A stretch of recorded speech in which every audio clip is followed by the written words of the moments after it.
see 5 people. Share the link. We need more people here.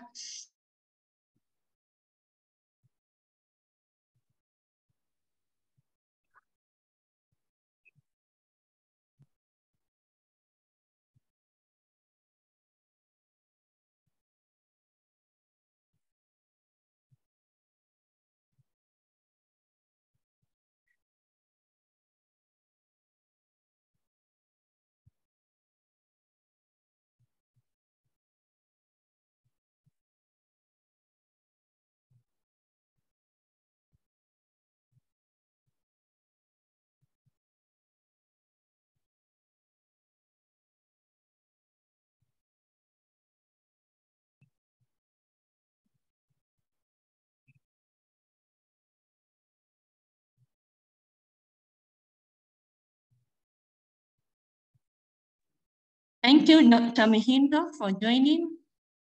Welcome.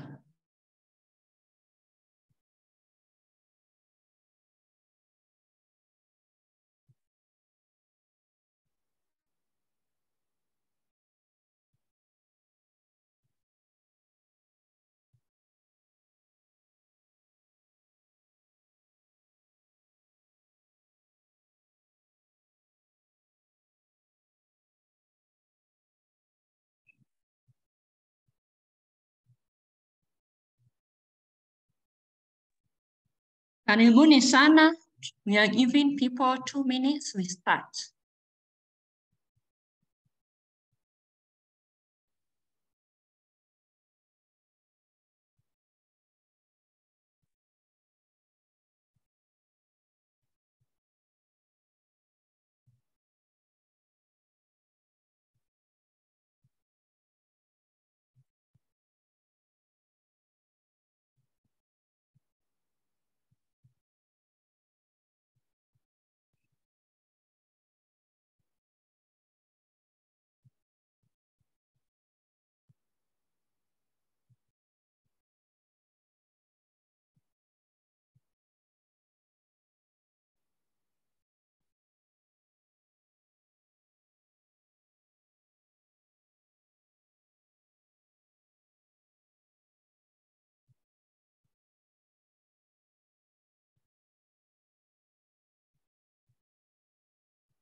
Grace, we have 1 minute, so prepare for introductions. At exactly 10:05, we start. All right.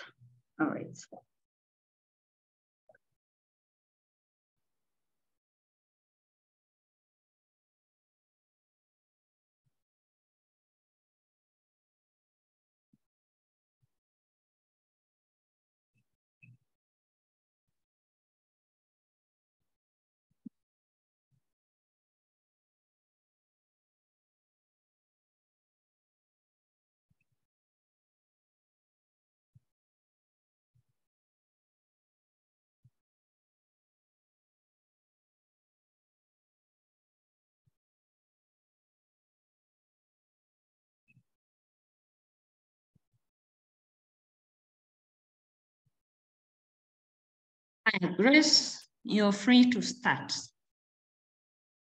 All right. Good morning, everyone, and welcome to our today's training refresher. And we shall be handling the soils. And as you all know, it is the core of farming, and that is why we are giving it the attention that it deserves. Our topic today will be handled by myself, Ferdinand Wafula, and Samuel Nerito.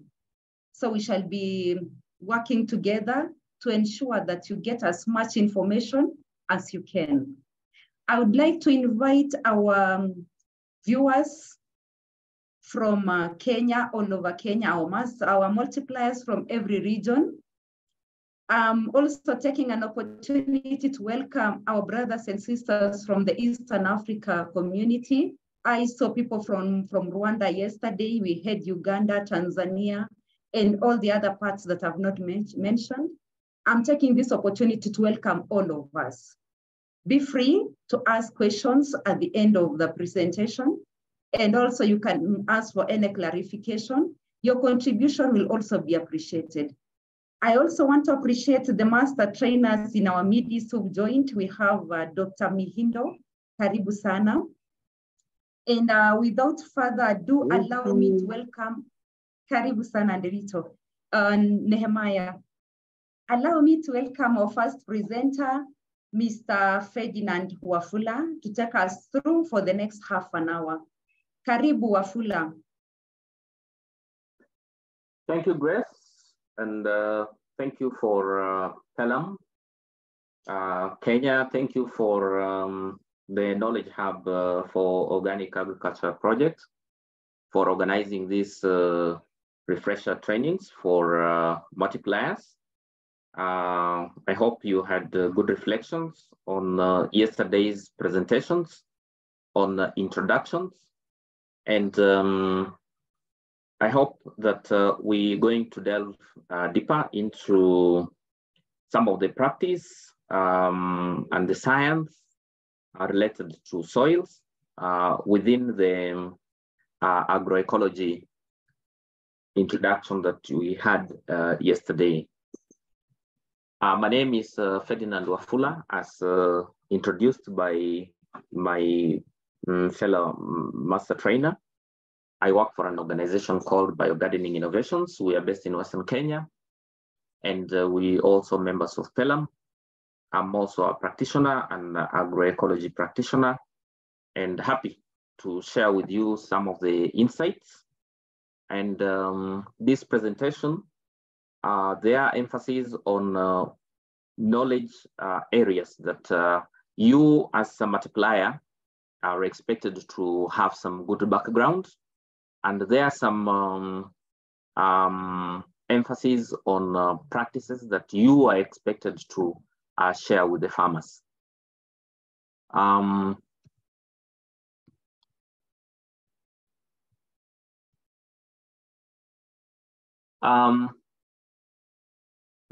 objective of this presentation is to have a deep understanding on soil fertility management options and encourage living soils. Having said that, we can ask ourselves some questions. What makes the soil come alive or dead? What are the characteristics and composition of living soils? Then how do you mimic nature and encourage soil fertility?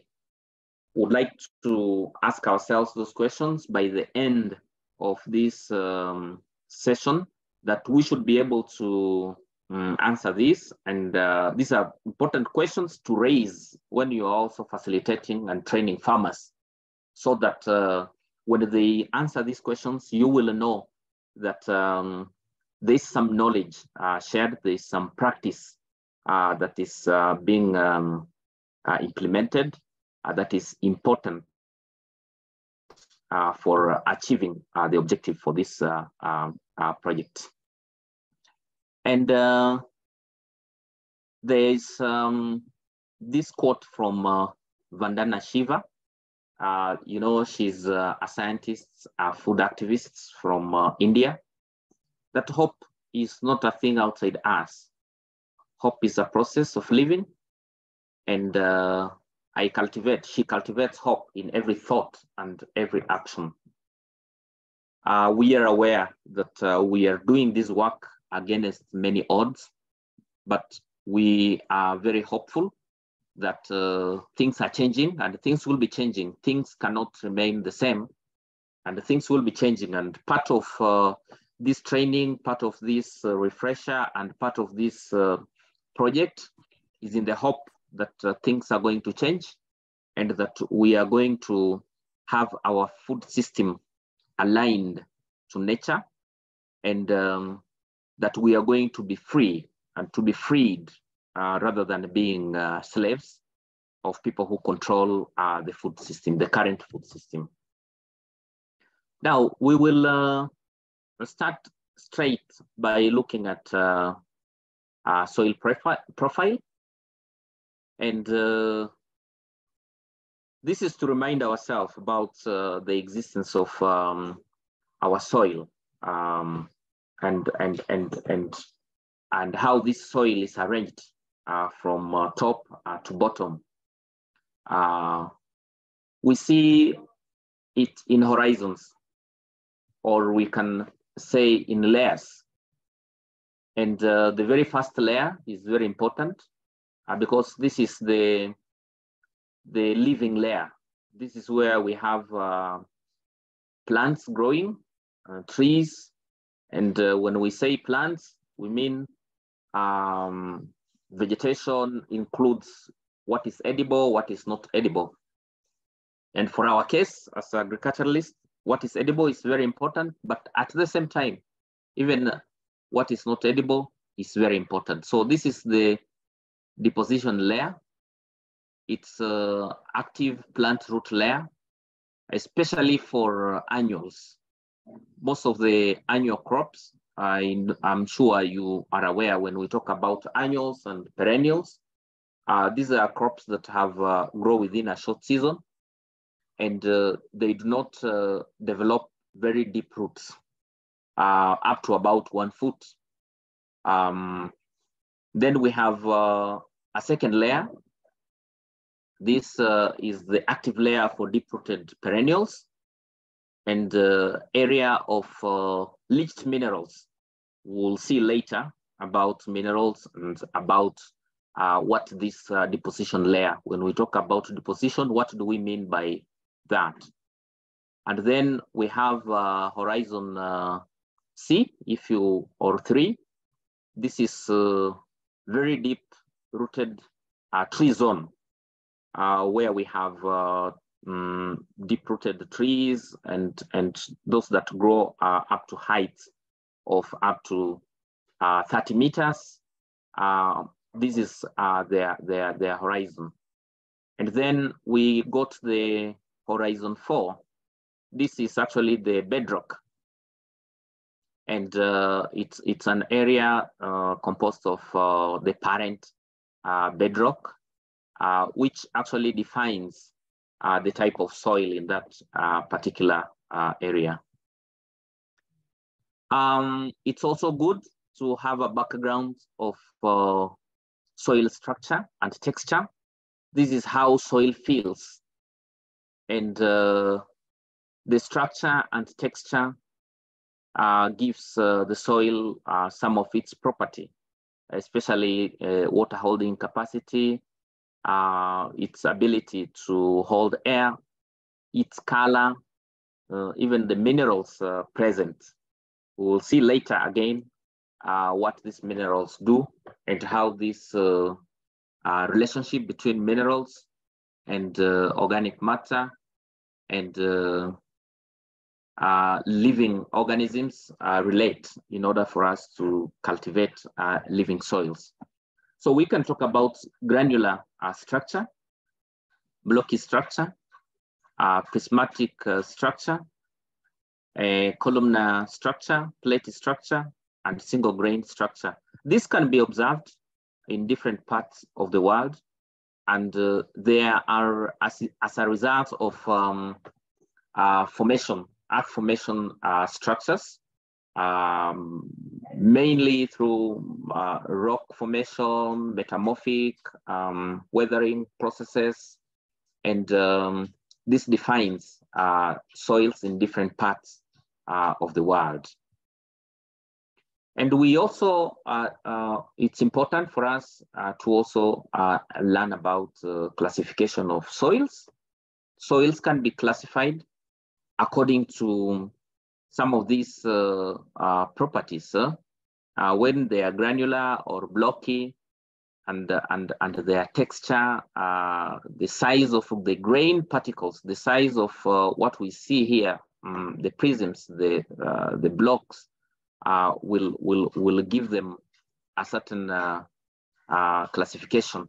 And this is an internationally accepted classification by aggregate, the size or the percentage of aggregate of clay, silt, and sand, such that when we have a certain soil with, just to know how this works, if you look on the left, where you have silt, and you have a certain soil that has 60% silt and 40% clay, you would call that silty clay.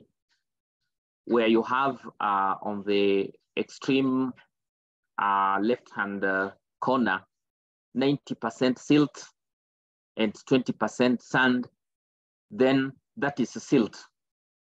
And on the extreme right, on your left, in this case, where you have 90% sand and 10% clay, that is a sandy soil. So that you hear people talk about sandy loam, sandy clay, or sandy clay, sandy loam. This is actually because of that classification by aggregate. And you can see from the right, where you have silt, this is green, and then you have darker green, then you have loam, which is brown. So this is the extreme end of very, very, very fertile soil. And as we come to sandy clay, red, which is not very suitable for agriculture production. And we have clay also. And in between here, this is actually what is desired. And a lot of work, a lot of understanding on what to do in order to achieve this in our farmland is of critical importance. By appearance, we can see this appearance in our day-to-day observation in our fields. And I'm sure many people will observe this is sand, but it has different, this is not the only color. It may also be dark, but has got bigger aggregates. And some of this clay, when it's dry, this is how it behaves. And loamy soil, and as I showed in that graphic, its aggregate consists of lots of silt, about 60%, 90% silt. So this also, the color also,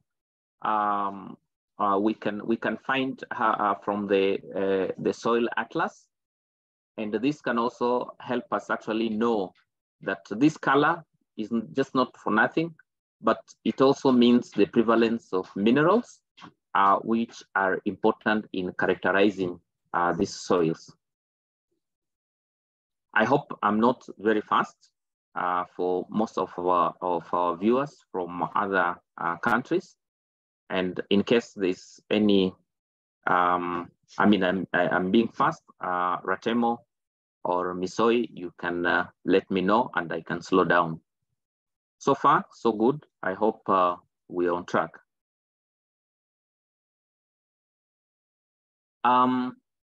Before we look at the composition of these soils, what are some of these soil destructive practices?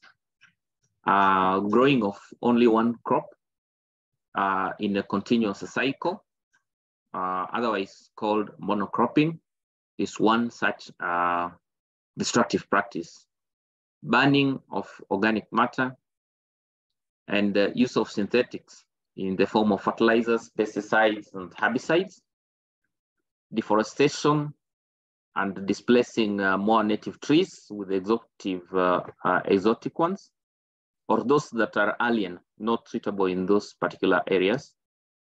Overgrazing. Remember, I'm talking about overgrazing, not overstocking. And then man-made structures like road constructions and buildings. And if we talk about soil destructive practices, and we are in agreement, when we invert this, then we'll be talking about soil building practices. It's good for us and for multipliers to know when facilitating some of these soil destructive practices, that when you invert this, then you actually are going to build soils. We can see a lot of degradation happening, especially when we're having rainy season like now on hillsides. And not only during rainy seasons, but even during the dry seasons, because soil naturally is covered by green vegetation, which is very, very important. That is nature. Nature just provides that soil gets clothed with the green vegetation and of different species. And the way the soil is covered above ground is also reflected below ground through the root system and the root network. Some characteristic and composition of living soils. We talk about organic matter. This is the first M. And then we talk about minerals, the second M. And we talk about microbial life. So when we are working on soils through agriculture, we are also balancing these three things. And when we balance these three things, that is when we talk about fertile soils. When they are in balance and we are able to grow our crops and they do not show deficiency symptoms of minerals, they show a lot of microbial life and organic matter is present, then we can talk about having achieved soil fertility. So we can look at each of those elements and how their functions and how they come about with an intention of understanding how we can mimic how nature works. So we start with the soil organic matter, and it's important to talk about trees. And this is actually referred to as the miracle of life, because trees are the only living organisms that can be able to make their own food. And for such, they are actually called primary producers in the food web. In the presence of sun, these trees will actually do what is called photosynthesis. And the process of photosynthesis generally is about making food. It's about making sugars. And these sugars are important in the presence of light together with the carbon dioxide that will actually give us organic matter. It will convert, the sugars are converted into the organic matter.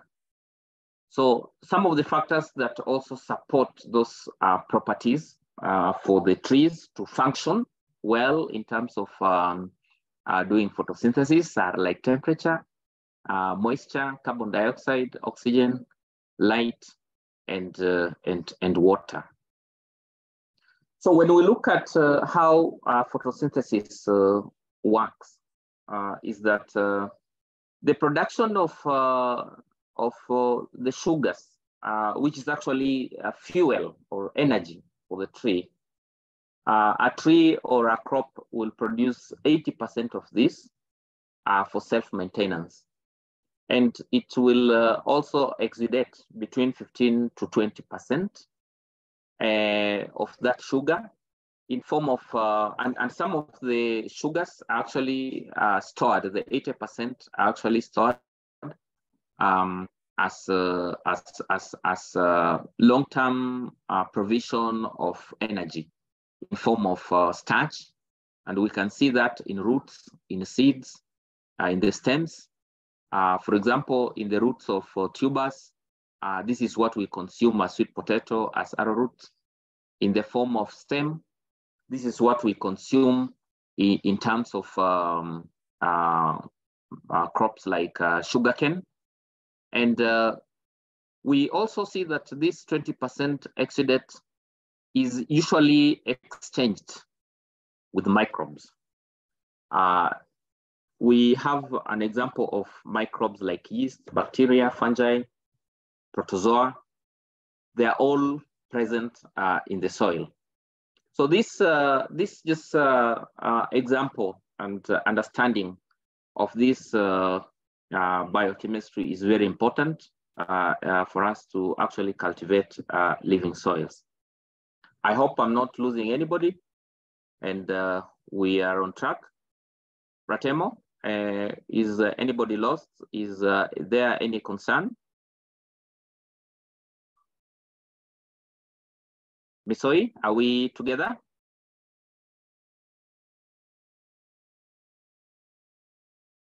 Can we proceed? Yes, Ferdinand, we are together. Please proceed. Proceed. Thank you. So when we look at now the living plants, when they're doing photosynthesis, and all the living things die and decay, we also understand another concept here about deposition, is that upon death of these plants, there is deposition, there is decomposition, and there is also redistribution. But what is this redistribution? We can talk about the 3D: deposition, decomposition, and redistribution. And plants have their own cycle, and those older leaves will start the deposition. Once they've done enough photosynthesis and they are exhausted, just like any other person. If you are a runner or you are using a sufuria, and there's a lot of work that it does, after some time, it actually degenerates, and then it's of no use. So nature has it that those living things, like plants, especially the lower leaves, will start deposition, and then they will start decomposition, and eventually some of the nutrients that are contained in them will be redistributed. Then let us look at what is being redistributed. We now talk about minerals as a second component of the soil. And these minerals, we have about 92 of them. They determine the physiological functions of plants. And in terms, when we talk about the physiological functions of plants, this is about the color, the flowering, the rooting, the extent to which crops can do the rooting, and even the fruiting. It is important when we are talking about soils and even mimicking nature to farmers to understand that it is the role of minerals in supporting in being available in balanced quantities, that we have a difference either for the crops that we want to harvest the leaves, either to have those crops achieving full potential of their growth, for flowering plants, so that we have seeds like beans, sunflower, and other, which actually become our food, and for the rooting, and also for the fruiting. The absence of some minerals leads to symptoms of deficiency. And then these minerals are actually processed through weathering of rocks. And we talk about chemical weathering, biological weathering, and physical weathering. And chemical weathering is actually the combination of water And these minerals, the 92 that I'm talking about, in the presence of the other physical factors like air, temperature, that will degenerate the rocks and break them down. We can also talk about biological, the growing of plants and the existence of animals and organic matter has an impact on the parent bedrock. And then the physical processes includes man-made activity and other animal activities. So those are actually part of what forms the soil. And the weathering processes, the soil that we see right now has been weathered for, weathering process continues, and it's been as a result of millions and millions of years that we have the soils. And this is important because the characteristics of the soils that we have in a given area are as a result of these chemical properties of particular rocks, especially of the parent bedrock in a particular area. We have places where people say our soils are very dark. In other places, they are very white or brown. It is as a result of the chemical process, the chemicals, the minerals that are present in those in that particular area, the parent bedrock. We see areas like where we have volcanic activity. It's a combination of both physical and chemical processes, where we have very deep rocks that have been pushed out. And then we see that some of these areas are very, very, very fertile, like Mount Kenya region, like the Mau region, Mount Elgon, those places with volcanic activity. But then some of those areas don't just remain like that because of the other factors that I've mentioned. Man-made factors like monocropping and continuous planting, and this has degenerated these places such that those soils are not as originally established. I have a question for you. Can you name some minerals and their functions to plant health? If you post that on the chat, then I know Ratema or Misoi will be able to give me one or two. Can we do that just in a few seconds?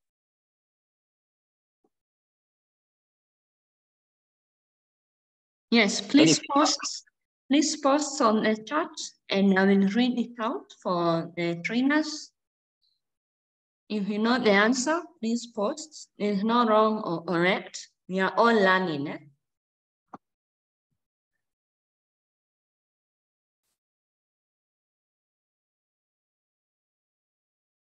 Any answers posted? Not yet. Yes, there's an answer. Oh, there is. Yes, Miss Soy. Yeah, Lipson Emmanuel has said phosphorus for root formation, and then Chris Kipa, calcium for strengthening the plants. So those are the answers so far. Okay, thank you. So it's good to mention some of these, even when we are training farmers, that we talk about phosphorus, because they will hear about a certain fertilizer called DAP, and it has a meaning, those synthetics, and we need to point out that these are actually minerals that are found in the soil, and there are those that are essential and others that are trace. But when they're absent or they're in too large quantities, then there will be some deficiencies and the plant would not grow as desired. So we can talk about phosphorus, which is a mineral or an element that forms the structure, the cell structure of all living things, contains phosphorus, and it's also essential in energy metabolism. When I say energy metabolism, I mean the workings. When photosynthesis occurs, phosphorus is required in that process of making the sugars. We have other elements like nitrogen, which is essential in the green color of our crops. This green color is called chlorophyll, and it's the one that attracts energy from the sun for this chemical process to occur. So this is important for us to understand in relation to the elements, because later when we look at the functions of the living organisms in the soils, then the transfer and exchange of these elements is very important in ensuring that there is balance in the soil. So for those who are still posting, thank you. And for those who have posted, thank you. It's good to get deeper into understanding some of those elements. We have about 8 of them that are essential and other 8 that are trace. About 16 of them that are very important for healthy plant growth.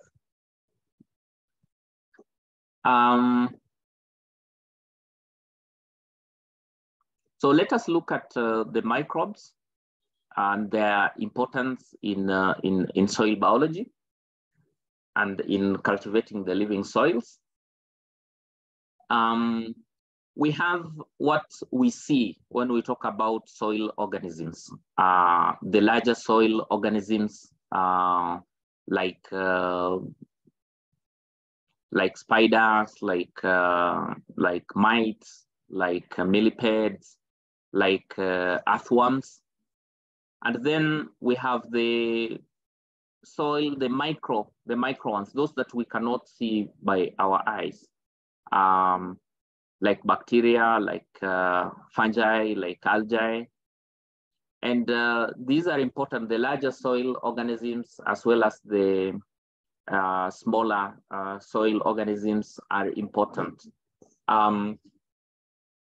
The larger organisms are important because they pull dead biomass into the soil, physically pulling and pushing, and feed on organic materials, and then mix them with the soil. They also dig tunnels and facilitate aeration and drainage. Our best example is actually earthworm. And then the soil microorganisms, the very small ones, they actually decompose organic matter, improve the soil structure, make nutrients available to plants, and protect the plants from disease attack. So we'll look at some little detail about how this, especially the microorganisms, in transferring soil nutrients and their association with plants in doing that. How do they do that? So we can talk about that association of those larger organisms and the smaller organisms in terms of a soil food web. They are in a relationship. This is how nature has it, that when we have the sun producing energy on plants through photosynthesis, then the death and the decay of these plants into organic matter, the organic matter becomes food for bacteria. So this first level here, we call it the first trophic level. This is where the first level we have energy, the very first energy from the sun transferred into the plants. This is the first trophic level. The second trophic level, we have the bacteria, the fungi, feeding on organic matter, and also nematodes. Then the third trophic level is where the protozoa and nematodes also feed on bacteria and fungi. And then we have the fourth trophic level, where we have now some of the larger microbes that we can see, like nematodes, that feed on protozoa, which were fed on bacteria, and bacteria that fed on organic matter. And then the fifth or higher trophic level is where we have animals that feed on those fourth trophic levels. And we can also talk about in this fifth, you can see this is an area where even man appears, because you have man who feeds on birds. And remember, chicken, these are birds. And there are people who also feed on arthropods and even insects. In Western Kenya, we have the white ants, the termites. So that is we also, man is within this fifth or higher level, higher trophic level. It's important for us to keep this soil food web. And when we are mimicking nature, this is actually what we are mimicking. I hope we are together, we are still together. And when you're looking at this soil food web, I mean this soil food web, you can also get to on your internet and connect with Elaine Ingram, and you can have more resources and more learning about the soil food web.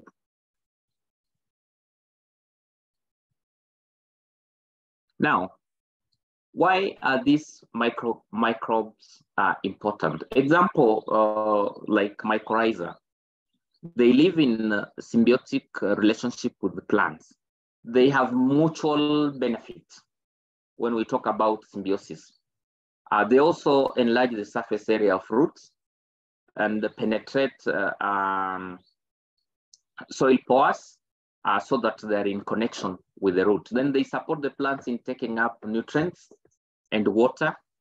They also improve the soil structure and preserve moisture, but they are also sensitive to chemical fertilizers and pesticides. But how do they exactly do this? Just to mention something for your information when you talk about enlarging the surface area. So some of the fungi actually have got what we call hyphae. They are interconnected, and that interconnection, when they are connected with the roots, elongates. It's kind of an extension of the roots, so that when we look at natural forests, there's a lot of that connection, and you can see that when we have smaller trees and bigger trees, and those that actually are lightly rooted and those that are heavily rooted, they're all connected. And they all have different needs at different times. There are those that are just germinating, and there are those that are well germinated. There are those that are flowering.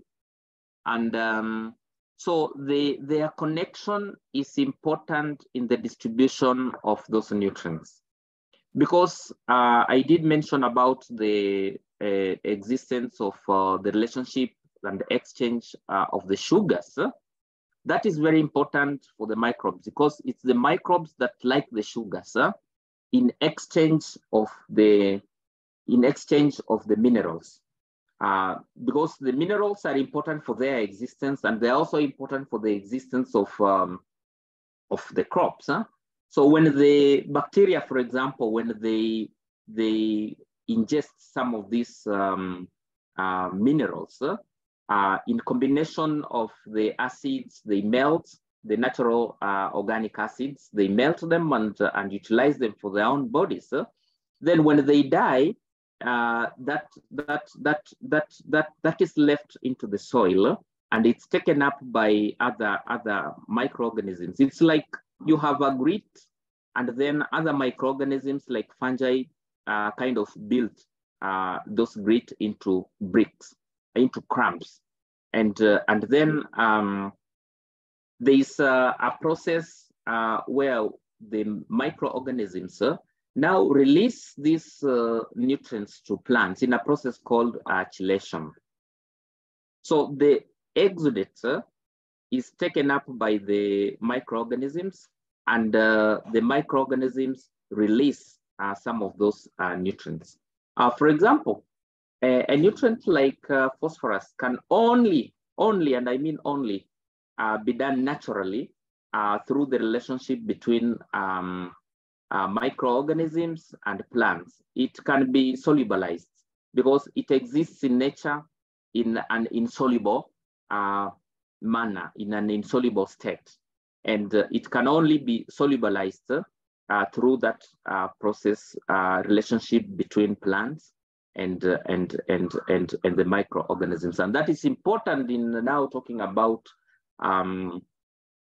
living soils, because if we're saying soils are sensitive to chemical fertilizers and pesticides, because these pesticides will also kill those microorganisms, and in doing so, then you are also killing natural process. You're also killing the whole of that structure, the food web that we are talking about.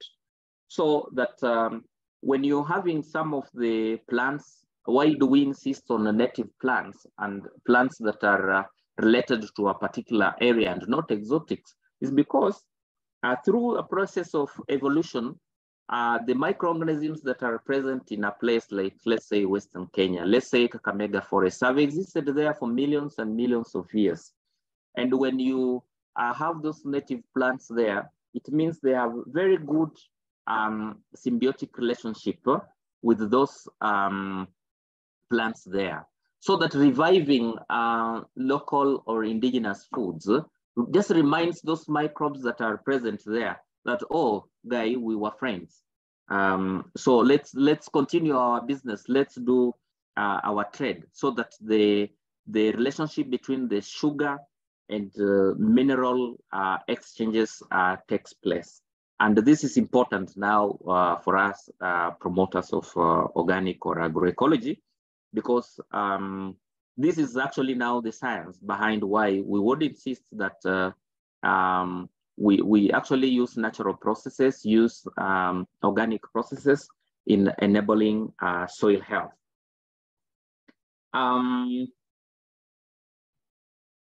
Some of those practices, and I'm coming to close, that mimic nature in terms of having all this combination includes composting, green manures, mulching, having crop diversity. And having crop diversity is important because we have we only know a minute, we only know a fraction of the microbes that exist. And biologists inform us that every plant that you see it's associated with a certain type of microbes, such that crop diversity is very important for us to have diverse microbes. And some of these microbes are also part of what protects plants and also protects humans because of that relationship, the symbiotic relationship I was talking about. Last but not least, there are those practices that encourage and help in managing the living soils, like contouring, planting on contours, and using swells or terracing. Others call it fanya juu, fanya chini, having stone barriers, just to make sure that we have strategies that encourage us to have more living soils. And then we also have recently a lot of practicals on fermented biofertilizers, so that we can be able to culture some of those very good microbes and introduce them into our soil, so that we can hasten that process or that symbiotic relationship. And then we have other strategies like composting, vermicompost, and the liquid teas which my colleagues are going to highlight. Otherwise, thank you for following the discussion, and I will now hand it back to my colleagues. Misoi, if you are there, thank you so much for listening, and I hope you will reserve some questions later after my colleagues have also are done with their presentation. Thank you so much. Karibu sana Ferdinand, and thank you for the powerful presentation that we've had. Allow me to also recognize some of the experts we have in our Zoom. We have Esther Kirudi, we have Esther, we have Sam, we have Mihindo, we have Robert Guloba, and Josephine. Who else? I've seen a number of people joining us in WhatsApp in our Zoom meeting. Thank you so much for joining. Those are our experts in our midst. And also I want to appreciate the numbers. The number is growing on our Facebook page. Allow me now to share my screen as I take you to the next part before we are joined by our final presenter, who will be Sam Nderito. So once my screen is on, Ratemo, you can signal so that I know you can access my screen. We can see. Let me put it in presentation mode. Yes. Thank you. Yeah, it's okay. All right. So I now want to take you through the strategies that we can imply to attain and manage soil health. As my colleague has said clearly on the processes, now I want to share with us the strategies. And as an introduction, I would like to remind all our multipliers that soil is the foundation for profitable, productive, and environmentally sound food systems. So unless we have healthy soils, production will go down, hence productivity, and at the same time, we will affect our environment. So when you're taking care of the soils, always pay attention to other conditions that depend on the soils. It is also important to understand the physical, the chemical, and biological components of healthy soil and how to manage them. And I'm glad my colleague has expounded on that, the physical, chemical, biological. He has really explained so well. Now, for us to have a healthy soil, we need to consider the nutrient cycling. The way we do in our household to ensure that we have food security. So during harvest time, we do store our foods for the dry period. Others do value addition. For example, you would even dry vegetables to be used during the dry season. So the same way we take care of our food security in the household level, we also need to look at storage of nutrients for our soils. And to take us to our next point, when I talk of nutrient cycling, I refer to the many pathways through which nutrients are either added, removed, or changed within the soils. So it is clearly indicated here that it can either be added, it can be removed, or it can be changed within the soils. Therefore, it is important for us to realize the pathways and manage the pathways properly. So, as a storage means, every farmer should always remember the soil solutions. Do we have enough nutrients in our soil that can dissolve in the water within the soil so that it is available for our crops? So it is important that we consider soil solutions. The other storage is in composting. Most of the farmers do composting just for the period of planting. At times, it is not even enough. That is why You find farmers using compost that is not fully decomposed, and it brings about other issues and other problems, and they end up complaining that compost is not working. Are we doing compost at the right time? So composting should always be a process that is within any farm setup, and especially an agroecological farm for our case. The other thing is mineralization. Always, as we do our farming, we need to have a store for our minerals.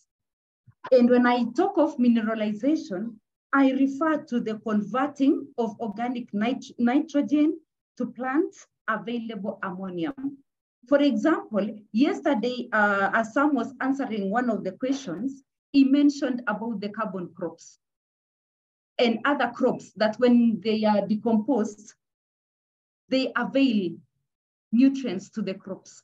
So it is important that you always consider the mineral aspect. Most of our farmers would concentrate on all the other nutrients and forget about the minerals. Talk about some of the fertilizers, organic fertilizers that we make to subsidize, to contribute to what we use in our farms to supply minerals. For example, we talked about bokashi during our trainings, and we realized that we were using a lot of rock dust. So it is important that we consider the mineral element and ensure that we have a storage of that. And as I said, by planting crops, because different crops, when they decompose, will give us different nutrients. So it is important for us to look at the diversity.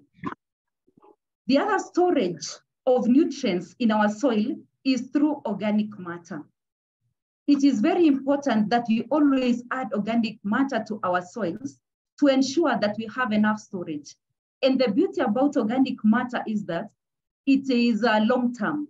So if I supplied organic matter to the soil for this planting season, I am almost sure that I'll have a bit of the same during the next planting season. So being constant and consistent in applying organic matter to the soil. And finally, we also need to consider the fermentations, the ferments. It is important that we always have this as storage facilities to supply nutrients to our soils. So when you go out there training farmers, always ensure that they have the 5 components of storage facilities as I have discussed.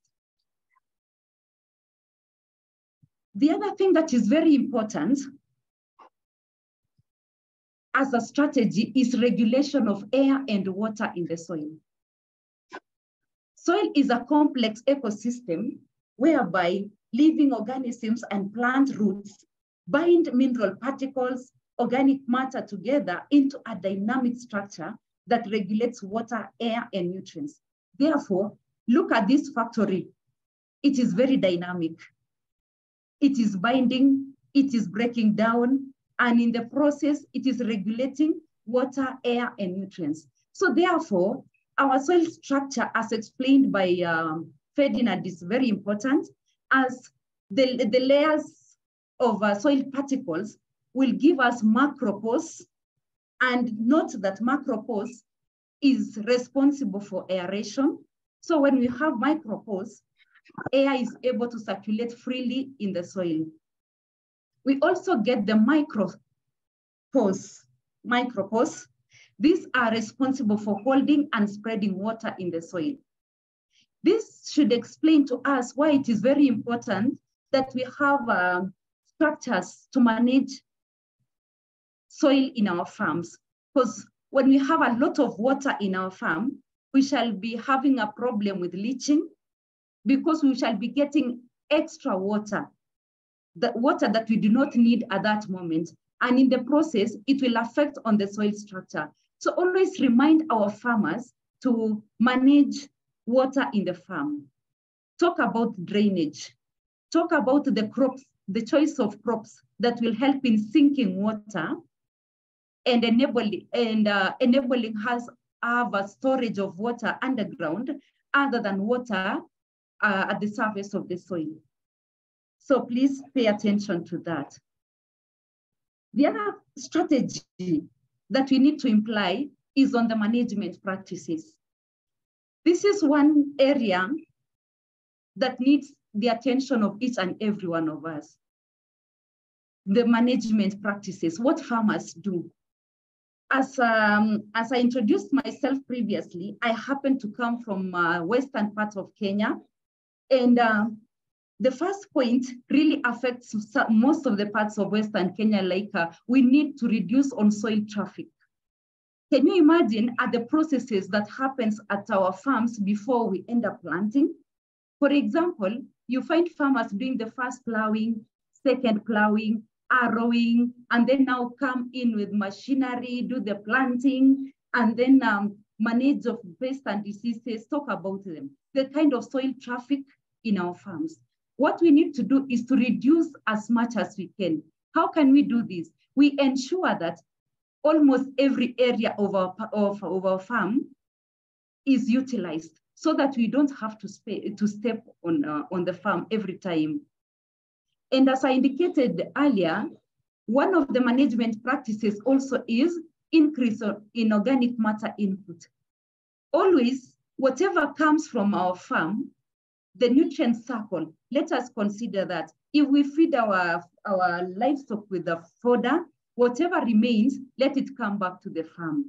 And when we are harvesting our crops, what we cannot utilize in the kitchen or in the market, let us take that back to the soils. So let us increase organic matter input. The other thing that is very important is use of cover crops. I talked earlier about reducing soil traffic. Can you imagine if we had cover crops? Even in our maize plantations, can we plant pumpkins, for example, and have pumpkins running in our maize field? Those would encourage us not to step on the farm, hence reducing on soil traffic, but at the same time, we are covering our soils. The importance of covering our soils is there'll be minimal exposure to sunlight, hence loss of water. Talk about the microbial life in the soil. We shall be protecting them from extreme weather conditions. And at the same time, control of weeds. We don't have to do weeding when we have cover crops. It helps us in controlling that. So even the intensity of the work at the farm will reduce drastically if we use cover crops. The other strategy is reduction in pesticide use. I know my colleagues, Dr. Mihindo and the team will talk about this at length in their lesson, but allow me to just mention in passing that the use of pesticides in our farms is contributing to unhealthiness of our soils. For example, when you spray your crops with pesticides, you're not just killing the specific pest that you wanted, but also the beneficial insects will die. Look at the residue from this pesticide that remains in our crops and also in our soils. So the ones that remains in our crops will affect our health automatically. And at the same time, we are polluting our soils. So if we reduce the pesticide use, we will provide habitat for beneficial organisms. So let us encourage our farmers to manage the pests so that there is minimal use of pesticide, be it either organic or inorganic. Let us encourage minimal use of pesticides. The other strategy is to encourage farmscaping and biodiversity. Mr. Wafula has also talked about biodiversity, but I want us to look at farmscaping. I know we've always gotten used to landscaping. Can we do the same to our farms? Like when we do the farmscaping, we shall be utilizing every available space. That is why you get to most of the organic farms, you'll even find flowers growing in the farm, planted deliberately to do the work. They will either attract pollinators or at the same time, the odor from these crops would help us in managing some of these pests. And at the same time, beauty is very important. Can you imagine at a farm, that has been planned so well, scaping has been done, and you even enjoy it so therapeutic when you get to such a farm. So let us encourage our farmers to do farmscaping, and at the same time, let us encourage biodiversity. In biodiversity, I'm talking about different crops in the fields, and at the same time, let us integrate livestock in our farms for us to manage soil health. And finally, let us practice crop rotation. I know this is achievable for our small-scale farmers, but at the same time, it is very difficult for the same farmers, especially when they depend on a single crop for subsistence. For example, if we need to encourage our farmers to do several crops. If they depend on, for example, maize only as their staple food, that is when you'll find most of the farmers planting maize crops year-round. But let us encourage our farmers to do diversity. This will also help us as they do diversity, we will practice crop rotation and we'll have food sovereignty. Like if you need carbohydrates, you don't have to use maize. You can use sorghum. You can use even sweet potatoes. So it is important for us to train our farmers to practice crop rotation. In summary, I have talked about strategies that will help us attain and maintain soil health. Therefore, I want to remind all of us that most of our farmers depend on composting. But how is composting done? How is the timing? What are the quantities? How is it prepared? And what are the available nutrients in the compost? We need to do this deliberately. Let us ensure that we train on our farmers on proper timing so that by the time they are planting, they have ready compost. Let us also train them on the quantities required. Let us also train them on preparations. You know, composting has been taken as something that is that can be done anyhowly, but really there are procedures. I'm not saying it is technical that we need to have people gone to school to do this, but I'm saying let us do the correct processes. And I know the next presenter will talk about it in details. Also, let us focus. I think as organic practitioners, we've been challenged so many times by our brothers in the other sector, especially on availability of nutrients. What are the kind of crops that we use on our compost that is able to provide? What else? What are the additives do we need to include in our compost heaps to ensure that we have the correct nutrients that we need? So as I have indicated, let us be so deliberate when doing this. And finally, carbon belongs in the soil. So even as we choose on the crops to plant on our farms, let us consider on the crops that will help us in sinking carbon into the soil. For example, as we plant maize, let us consider other crops like sorghum, amaranth, mention them. The list I know continues. And when we do this, we'll be able to take care of other environmental components that otherwise our action would affect. And to that point, what I've been doing is sharing on strategies. And I will stop at this point to allow my brother continue from there so that we have time for question and answer. I have been your presenter, Grace Misoi, from western part of Kenya. And it's been a pleasure having all of you today. I'm now handing over the program to our final presenter, Sam Derito. Kindly take over.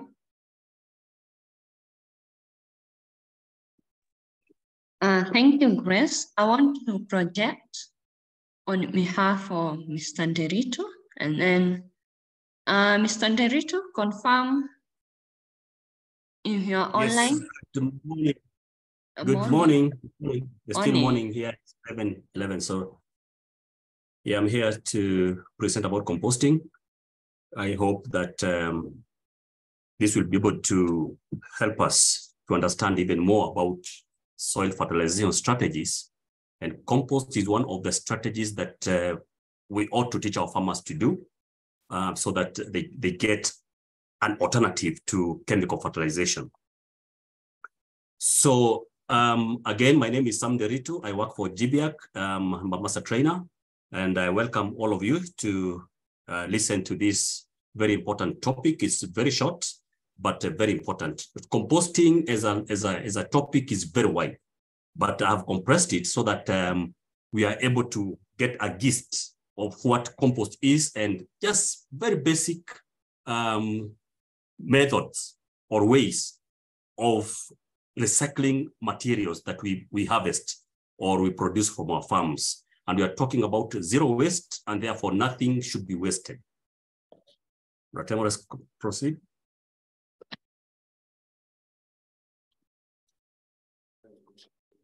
So what is compost? Compost is a fertilizer. It's an organic fertilizer that is made out of the remains of materials, the remains of dead materials. Could be dead animals, small animals, anything that can decompose. And then the final product is compost. And what's the goal? The goal is to maximize the quality and quantity of cured compost. When you talk about cured, you are talking about the end product that can be used directly now in the farm. So that's the meaning of cured. And so cured compost produced per unit area of the compost build and maximizes biodiversity. When you apply compost in your farm or in your soil, of course, what happens is that you maximize biodiversity because you add in a lot of organisms that are there in that compost. Compost appears in nature in several ways, 3 of them to be precise. And number 1 is in the form of manures. That is the farmyard manures. And you know, when a cow or an animal eats anything, there is some kind of fermentation that happens in the stomach. So the byproduct after the nutrients have been utilized in the body, the byproduct is the farmyard manure that has already been partially fermented inside the body of an animal, including human manure. We call it human manure. That is very, very important. And by the way, the best manure in the world is human manure. So if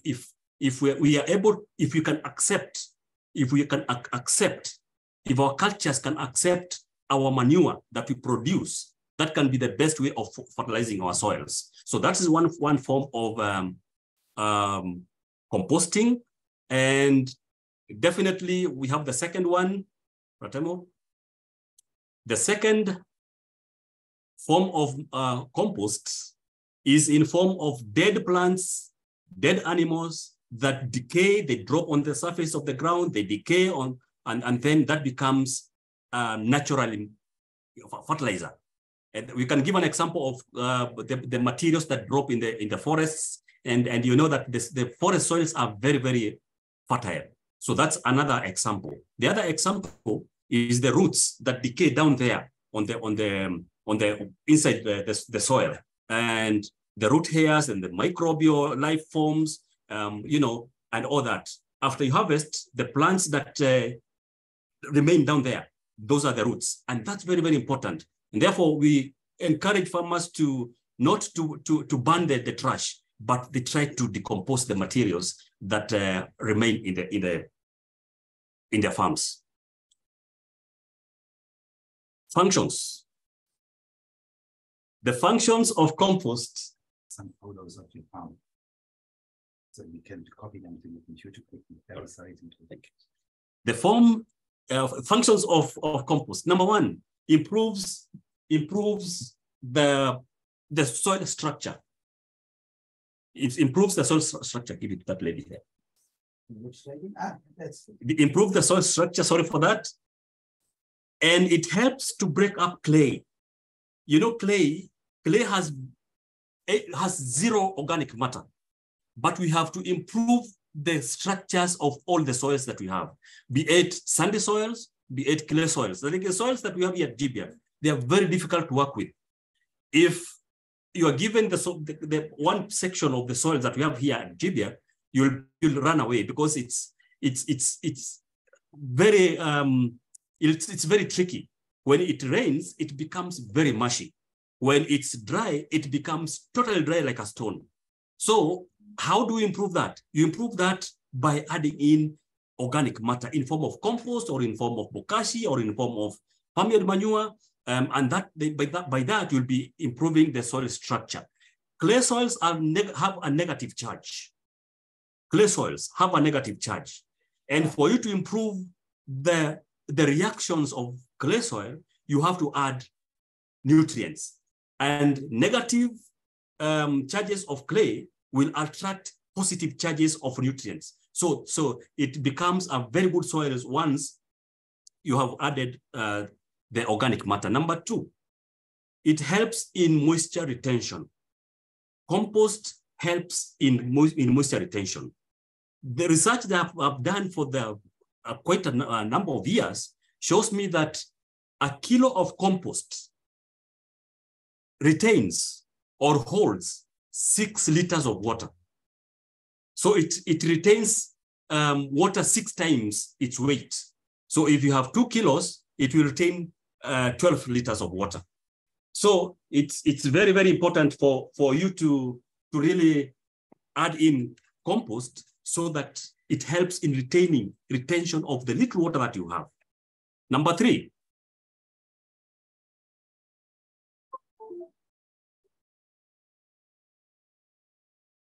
Number 3, it helps to improve aeration. Plants can obtain 96% of the nutrients they need from the air, the sun, and water. So a loose, healthy soil assists in diffusing air and moisture into the soil in exchanging nutrients. So that's very, very important. If you want oxygen inside your soil, you add in materials in form of compost. And here, it has to be cured materials, cured compost or cured farmyard manure. Please don't add, or farmers should never add materials or compost that has not been cured, because that will bring in other challenges of decomposition, restarting again, and that will distract the uptake of nutrients by the plants. And number 4, carbon dioxide release by organic matter decomposition diffuses out of the soil and is absorbed by the canopy of the leaves. And you know, it forms what we call a mini climate down there. So when you plant your crops and you're following the agroecological principles and the crops are doing very well, the canopy up here helps to absorb CO2, that's carbon dioxide. And it forms what we call a mini climate at the surface. And therefore that helps to also retain water and prevents the sun from hitting or burning the soil directly, or even the rains hitting your soil and distracting or what Grace was talking about, soil traffic. So it prevents soil traffic. Number 5.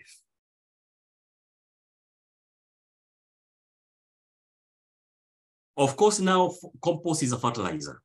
So it adds in nutrients in form of exchange of nutrients. And there is a very important thing that we call CEC, cation exchange capacity. And that is where the soil attracts, because soil is negatively charged. So it attracts positively charged nutrients around it. And therefore it sips the nutrients slowly by slowly. And that is very, very important because it has, it brings in that element of fertilization and helping the plants to really acquire the nutrients that it needs. Proceed, Ratemo. Thank you so much. Soil provides soil fertility. Compost provides soil fertility. And a good compost that has been built very well using different materials helps in provision of elements. And a good plant, any plant that you have planted in your soils or your farm requires at least 17 elements. A plant, for it to do really well, requires 17 elements. 3 of the 17 elements, I call them HOC, H-O-C. And these are elements that are called non-minerals. They are plants, they are elements or nutrients that are acquired, the plants acquires from air and water. So you don't provide, it's not you to provide. The plant will just seek for them. HOC is hydrogen, oxygen, and carbon. Those 3 are gotten by the plant from the air and water. So it's just the plant that will get them. So those are 3 non-mineral elements that the plant just seeks for themselves.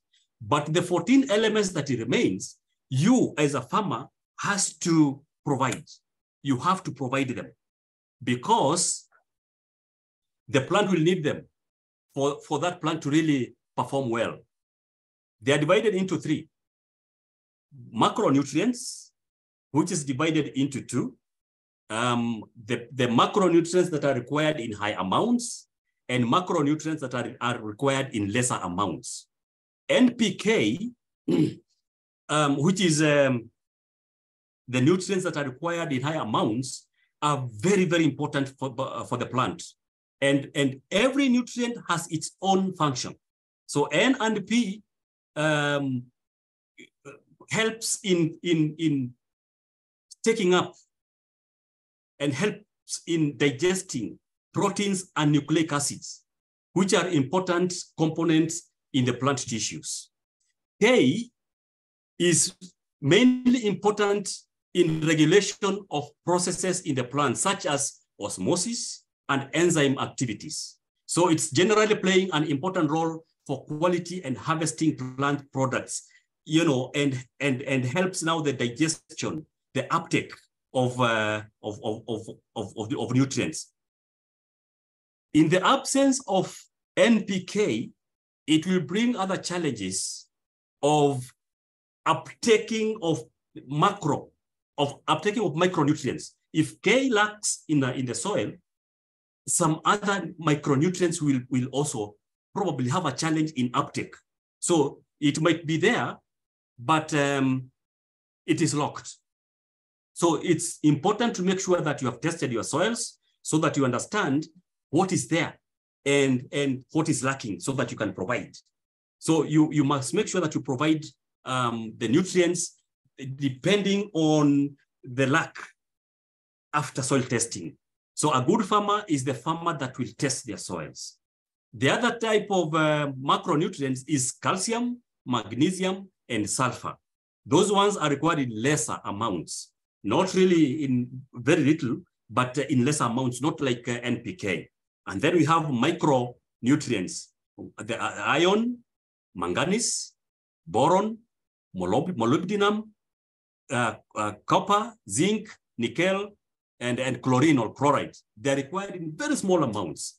But every element there is very important for a plant. For you to say that, yeah, my maize is doing very well, all those elements should be there. I've talked of 17 elements, 3 are non-minerals, 14 are minerals that you require, that the soil, but the plant requires. And you have to add them in the soil, not for the plant. It is for the soil so that the plant takes them up. Pratemo?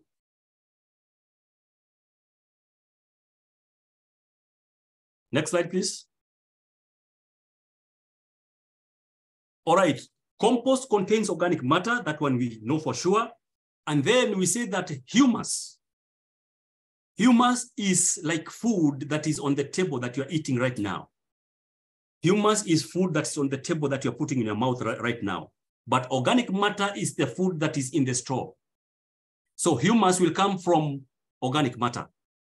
Organic matter in a very good soil consists of 5% of the total composition of the requirements in the soil. Normally, 45% of the total elements in the soil is water.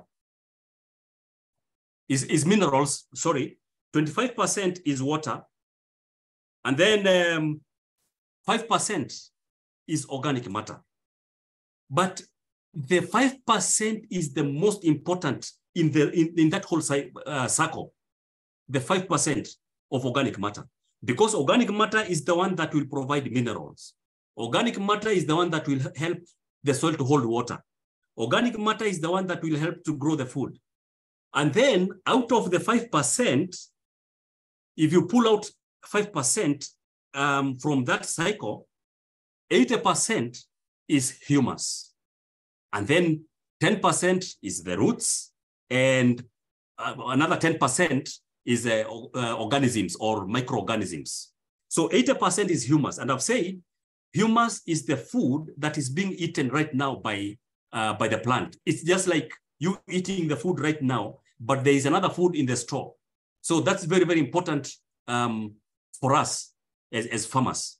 But in Kenya, the best soils currently is about 2%. So we have a long way to go to fertilize our soils, to add in enough organic matter in our soils, so that we say that we are really doing something so that we produce food sustainably. I've put something there in red, that the surface of humus particles carry negative electric charge. Many of the plant nutrients, such as calcium, sodium, magnesium, potassium, and micro elements or minerals, carry positive charge. So the soil or manures or humus attracts, and that helps to hold nutrients in the soil, so that when the rains come and there is maybe a lot of rains, the humus will help to hold nutrients so that they're not leached. So that is very, very important. Addition of humus or addition of organic matter in the form of compost is very, very important, so that we help the soil to hold the nutrients that are there in the soil. Pratamo, continue.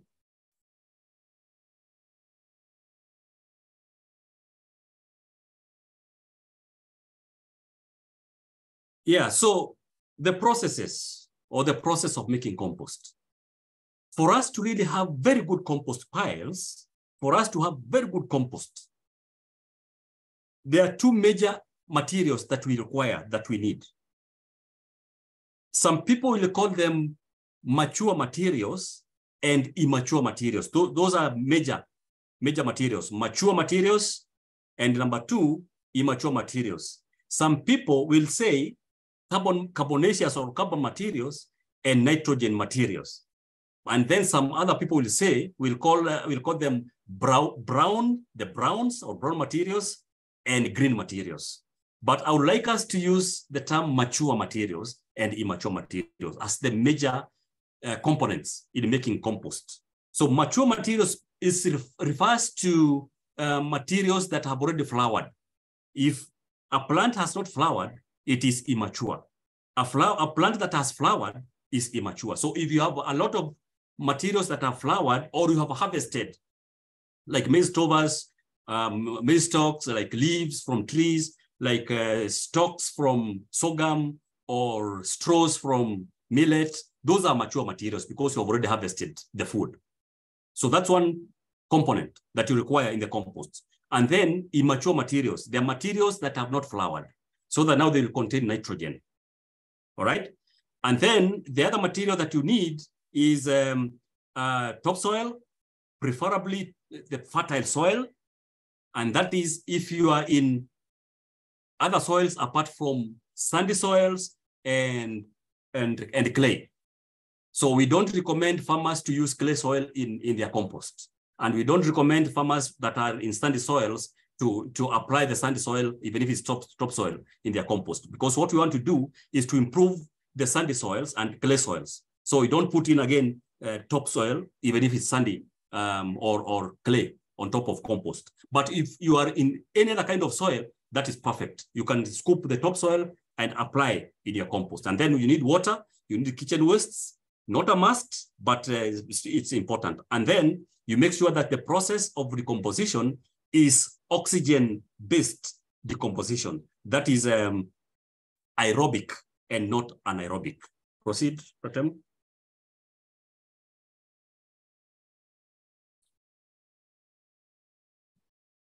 So that's what I'm talking about: carbon materials, nitrogen materials, mature materials versus immature, or browns versus greens. And those are just examples of materials that are required. Maize stalks, dried leaves, bean trash, sorghum stems, millet straws, sawdust from indigenous trees, sawdust from indigenous trees, not eucalyptus, not cypress. So it has to be indigenous trees. And then if you have peanut shells, you have egg, any plant-based materials that have already harvested, those are in that section or side of carbon or mature or browns. And then we have immature plant materials. We have fresh garden weeds. We have manures from herbivorous animals. Those are poultry, cows, goats, and not donkeys, not dogs, not cats. And then tea bags that you are the tea bags that after you have taken your tea, those are very important. Coffee grounds and filters, kitchen scraps, they are on the side of nitrogen or greens. Yeah, so those are the kind of, but you can still add on the list other materials, as long as you understand what they will provide. Will they provide nitrogen or will they provide carbon in your compost? Ratemo?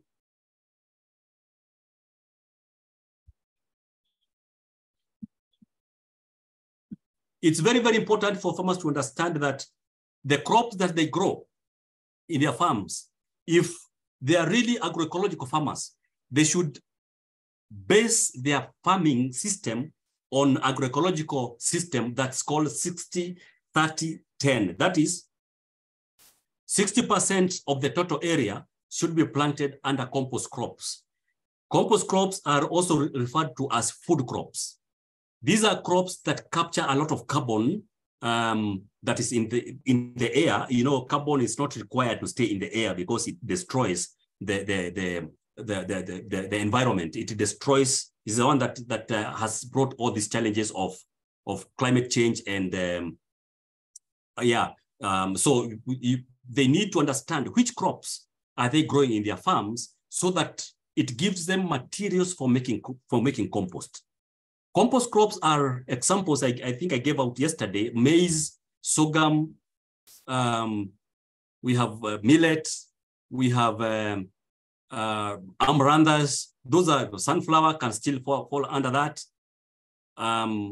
Yeah, those are some of the examples of compost crops or carbon crops. And through their roots, they are able to capture a lot of carbon. And then when you harvest those crops and you have taken the food away, you return back carbon in the soil in the form of compost.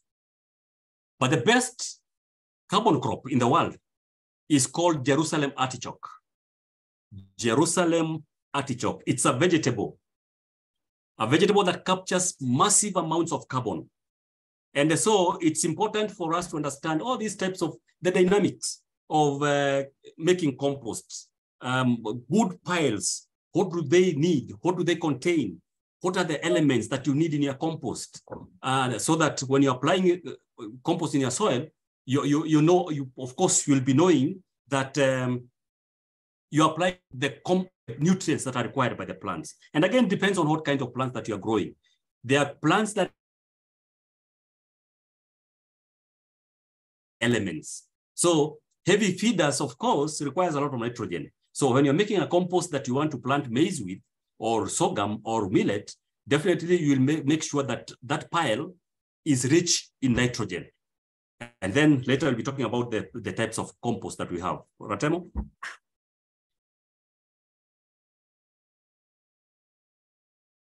Yeah, there are things that you need to avoid in the compost pile.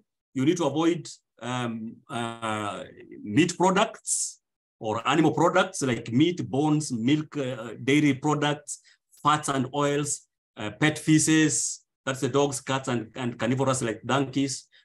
Wood ashes, put there a question mark, wood ashes. We will be able to discuss that later. And then any other like eucalyptus leaves, cypress leaves, all those, you need to avoid them in your pile. Maybe just to discuss wood ashes.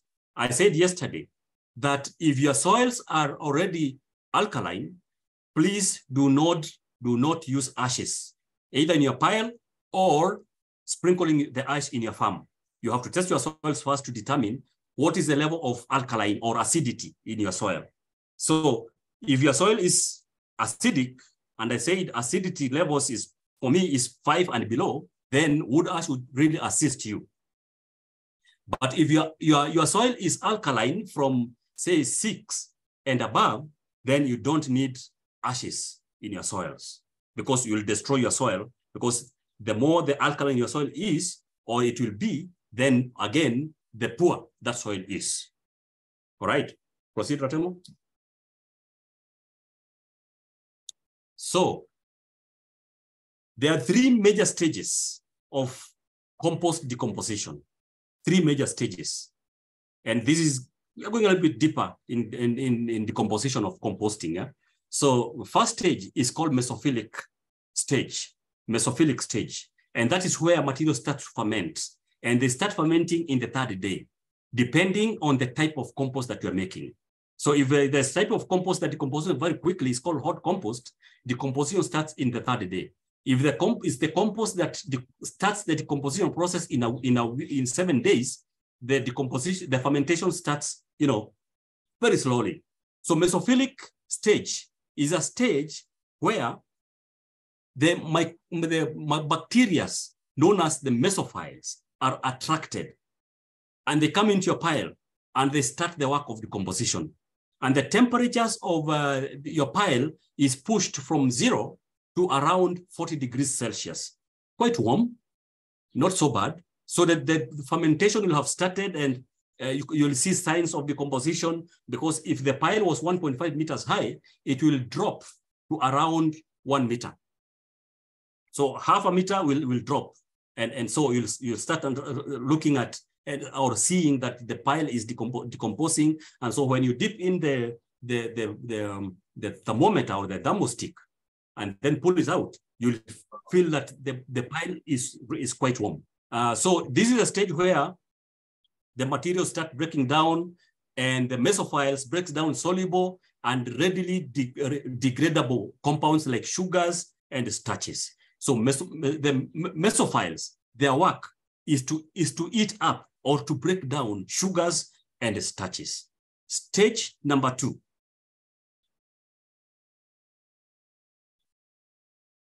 Stage number 2 is called thermophilic stage. Thermo means hot.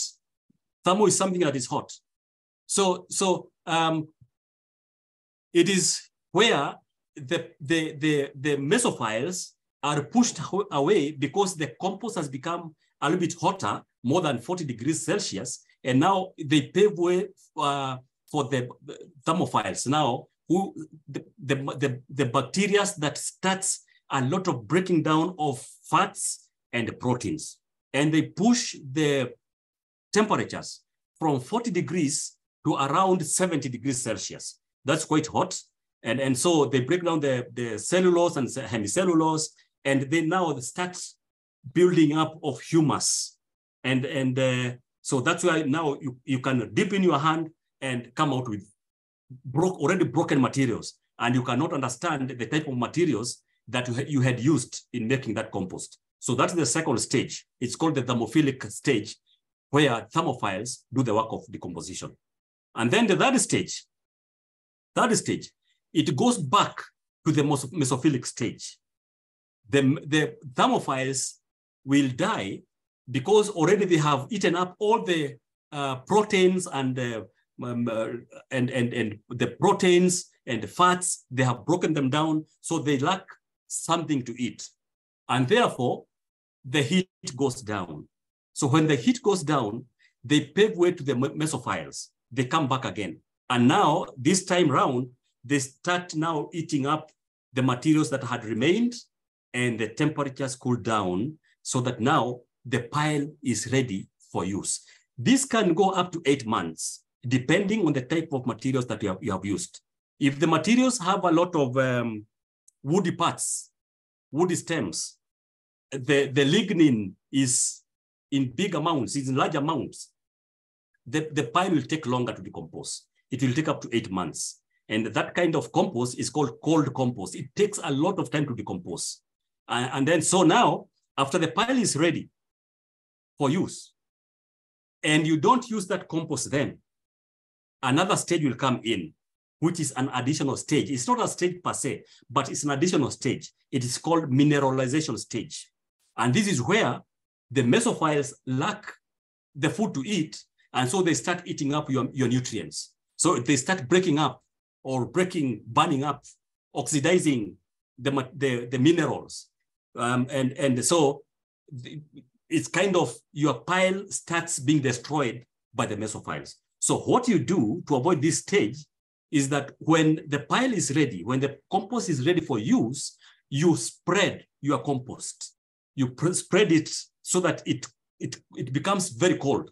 And then when it becomes very cold, the mesophiles automatically, they will die and they will not lack something to eat. And then the compost becomes very dry, and then you can bring it together. And then you make sure that you avoid your compost from being rained on. And then also make sure that the compost is not hit by the sun directly. But again, you can save your compost, the ready compost. Now, this is what you call cured compost. You can save it in the sacks or somewhere in a store, and then you can use it whenever time that you want. So let us avoid mineralization stage. This is where the mesophile eats up or oxidizes or burns up your pile, or it eats up the nutrients. So that's what we call mineralization. Pratamo? So that's, I'm showing just stages there in a graphic way. It starts with mesophiles, goes to the thermophilic stage, and then the curation and maturation stage, that's the mesophiles, goes back to the first stage. And we need to understand all these levels so that we have a good end product of the compost. Any compost pile that you pile today, if you had, say, 1 ton of materials, if you pile 1 ton of materials, the end product of cured compost will be 44%. The total now of the cured compost will be 44%, around there, around 44%. But again, depends on the materials that you have used. If you use a lot of succulent materials, and that's the hot compost, it will be around 10% of the total cured compost. But a good pile is called cold compost. And we'll be looking at that as I finish. Continue, Ratamu.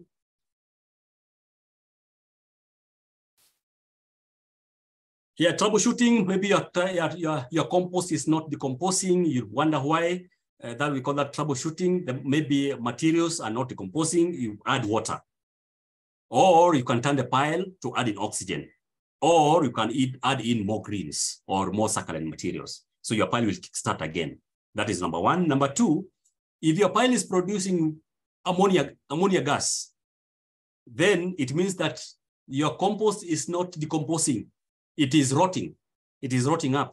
So you add in carbonaceous materials, materials like straws, like leaves. You incorporate them. You restart again the pile.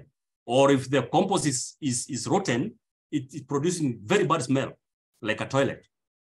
It means that you need to turn up the pile or add in other materials that are dry or coarse or mature materials. So that's in case your pile is not decomposing. Know that there's some problem inside there. Yeah. And again, proceed, Ratemo. Again, if you dip in the stick, there's a thermostick, or you dip in the what you call a thermometer, and it comes out with some white stuff, it means that there's a problem in your pile. That problem is fungal. That's a disease of the compost. It's called fire fungus. Those are fungus. It shows that there's no decomposition taking place. So that disease is cured by either turning the pile, number 1, or 2, adding in water.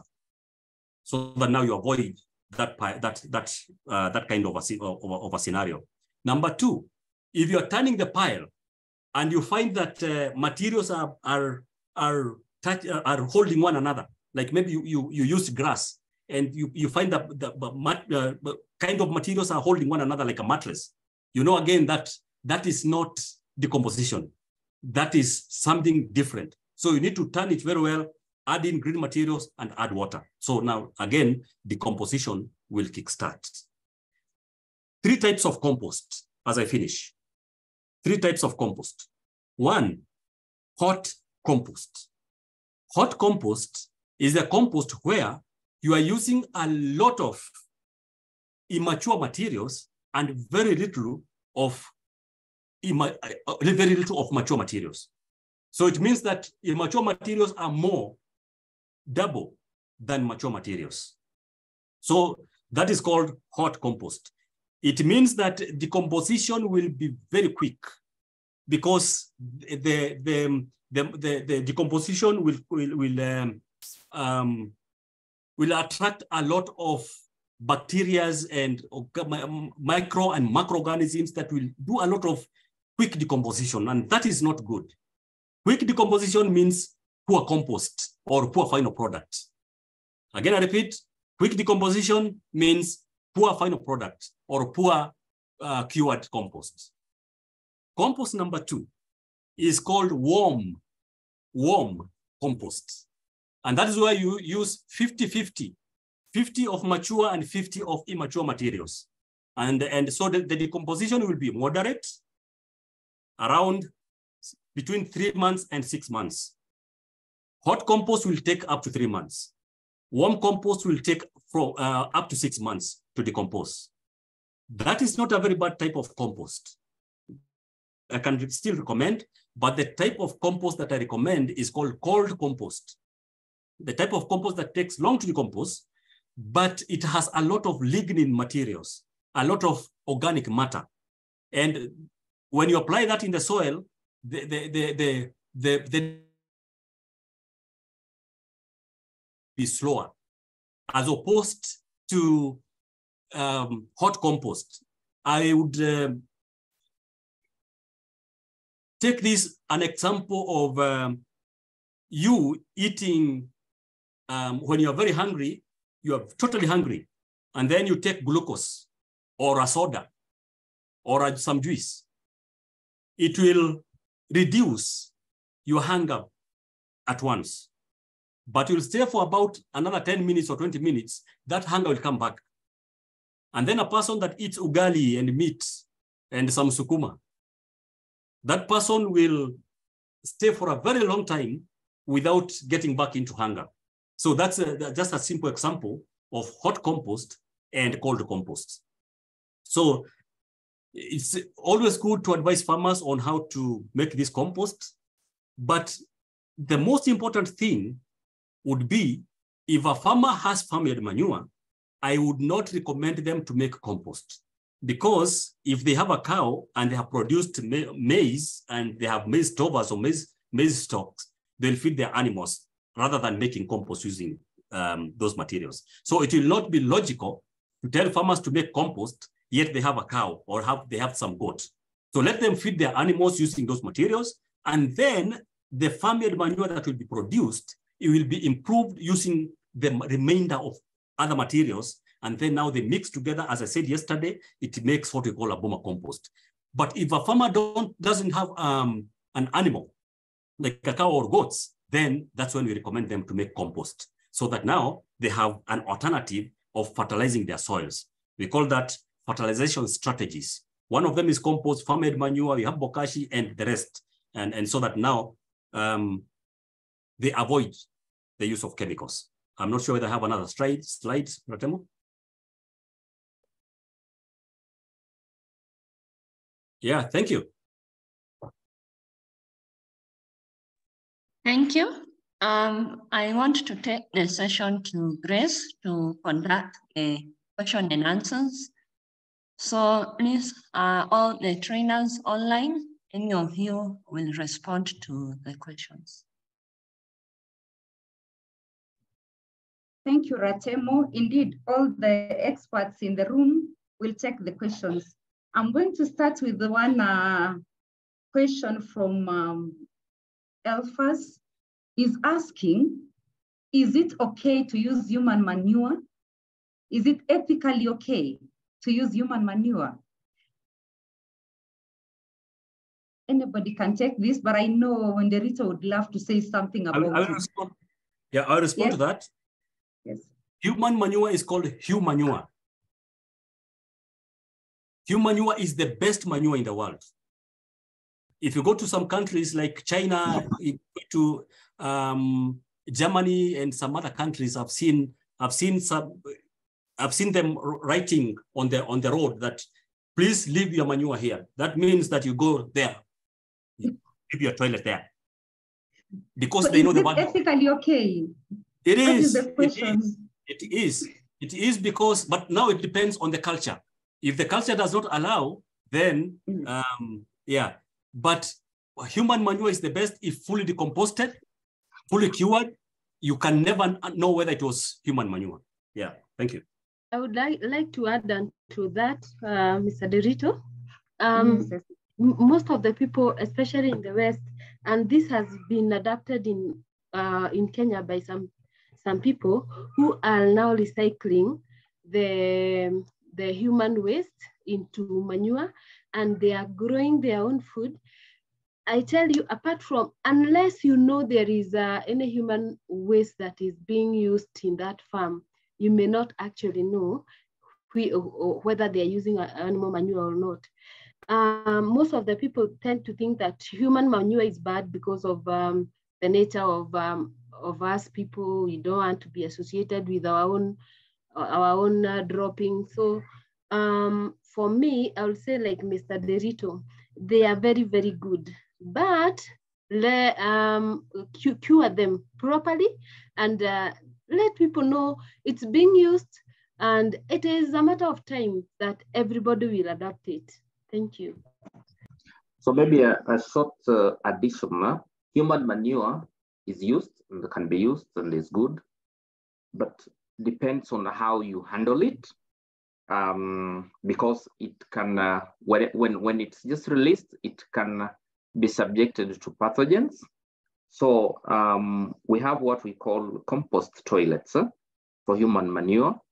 And these are special designs for that. And it has to cure for at least 6 months before use. And then, give it time and then have appropriate designs for handling. And then there's the issue about cultures, and Derito has said, but I think through education and this kind of forum, people can overcome some of these cultural barriers. Sawa. Asante, Ferdinand. Another question from Felista is, she wanted to know the difference between manure and fertilizer.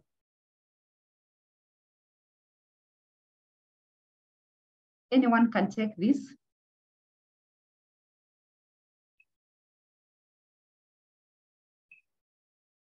Come up again, Chris. The difference between manure and fertilizer. Manure, fertilizer is a general term. Fertilizer is a general term. It's anything that fertilizes. So there's no difference. We can say chemical fertilizer. You can say animal fertilizer. You can say compost fertilizer. So fertilizer is just a general term that describes anything that can fertilize, either chemical or organics.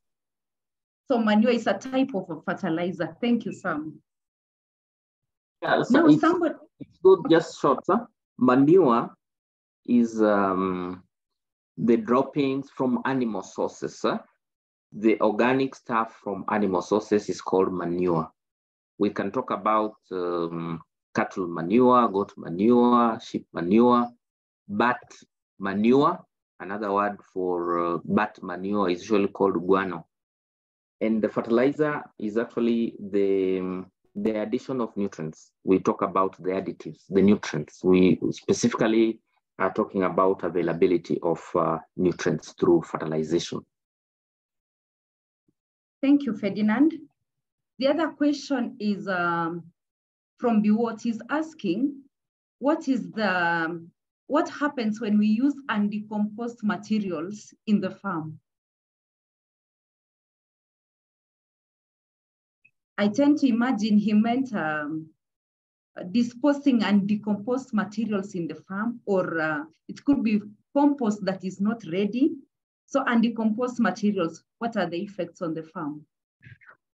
Yeah, it's good to know why you are doing what.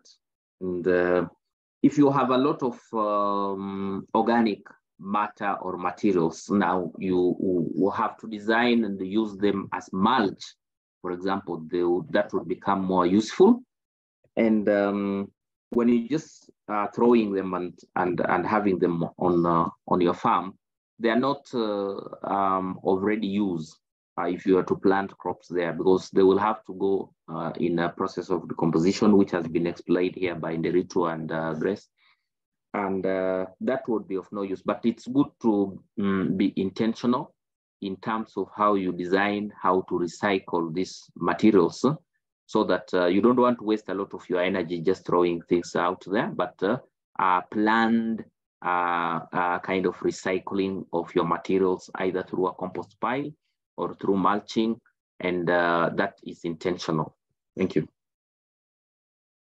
The other question, I think I need to ask to Esther to respond to this. I know you'll be handling this later, but it has been asked. Do organic pesticides kill or repel pests? I think that is for tomorrow, maybe, and it's a whole subject. I'm sure Dr. Nderito and Dr. Nehemiah would maybe just to hold on. Maybe that will be for tomorrow, but maybe just something related to that is important for us to know is about, we talked about microbes, and we have those that are pathogenic and non-pathogenic. So those pathogenic are the ones that cause diseases to even humans and to crops and even to animals. And when we do composting and consider some of those factors, we actually suppress pathogenic organisms and promote, we suppress non-pathogenic and promote pathogenic. When we have more non-pathogenic microbes, then we ensure that we have healthy soils, and we also have healthy plants and even healthy people. Thank you, Ferdinand. Someone is also asking, this is Beatrice Nderito, she's asking the meaning of coarse materials. Coarse materials are the hardy, the woody parts, the parts that take longer to decompose, like twigs, like branches, the ones that we start in the pile, the ones that we lay down on the pile down there, they're called coarse materials. They take longer to decompose. And then we have soft, dry materials, the ones that decompose quickly. Thank you, Sam. The other question from Galmaga, how will you rank different manure from different livestock species in terms of nutrient quality?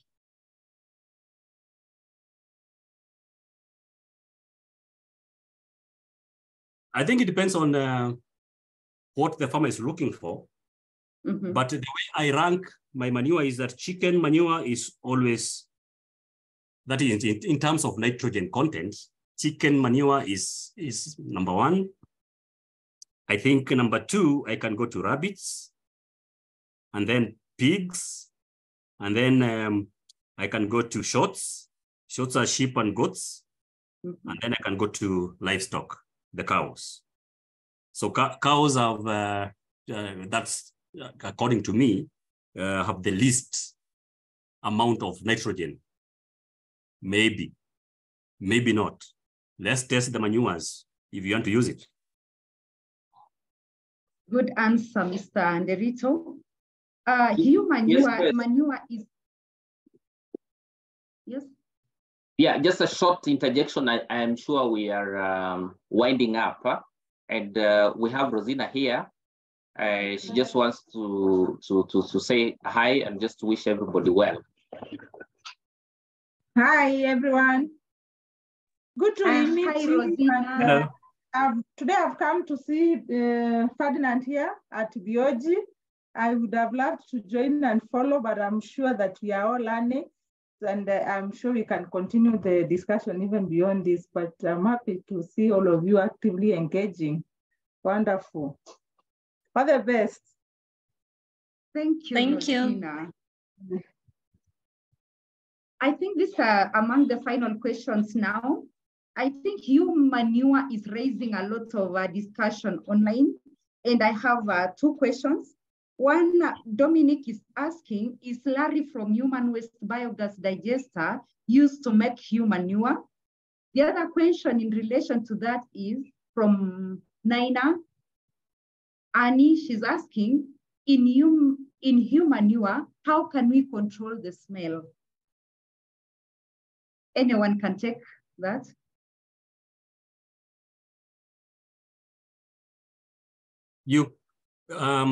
There is what we call a toilet compost. Mm-hmm. Toilet compost. So when you relieve yourself in toilet composts, it's normally added sawdust, and you know sawdust is carbon. It's carbon materials. So once you relieve yourself, the rule is that you apply sawdust or ashes. So you'll continue like that until the bin is full, and then you remove that bin and then you decompose it. After decomposition, you can hold that manure using your hands, and you'll never know whether it was your manure. It was your store. So the controlling of smell is by adding in sawdust or ashes. Thank you, Sam. Something short about smell. You know, we have what we call odor. And for example, when you have materials that are actually producing odor, you know, this is actually the accumulation of the ammonia and pathogenic bacteria. It is good not to use those pathogenic. If you realize that your compost is producing odor, then you have more pathogenic materials there. It's also always good, I think, as Nderitu pointed out, when you're using fresh materials, then you are reducing the pathogenic materials. And remember, when in my presentation, I said that all these plants that we use have an association with some microbes. And so when you are starting decomposition, it is the same microbes that are actually starting that process.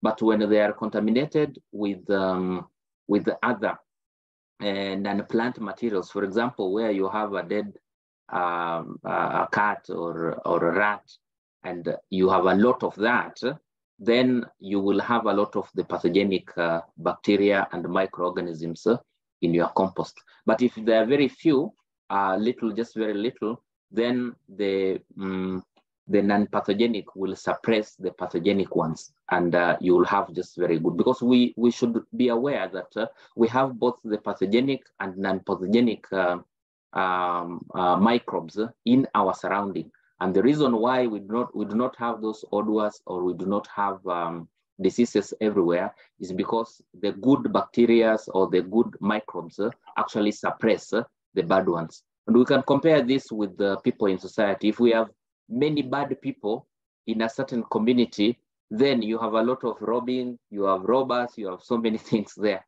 But if you have many good people, then that is a place that is peaceful, and you have all those good virtues. So that is how the microbial world also exists. Thank you. Yeah, in addition to what Father is saying, if you have a toilet compost, you have to separate urine from the stool if you want to reduce on odors, because urine is the one that brings in almost all this smell. So the toilet compost is made in a way that it separates urine and the stool, if you want to really use the human manure. Mm-hmm. Thank you, Sam. I think I have seen your hand, Momo. I'll give you a chance. But before I get to you, I think, Ratemo, you need to take note of this. Somebody's asking about vermicompost. I know we do not have time to talk about it right now, but maybe it's something to note. In the next refresher, maybe we can talk about it, vermicompost. And finally, allow me to read one more question from our brother from Rwanda, Anaste Ruabizangwaya. He's asking, how do you know the right manure to use?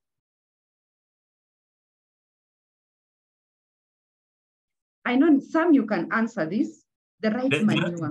Yeah. Everything goes around into testing.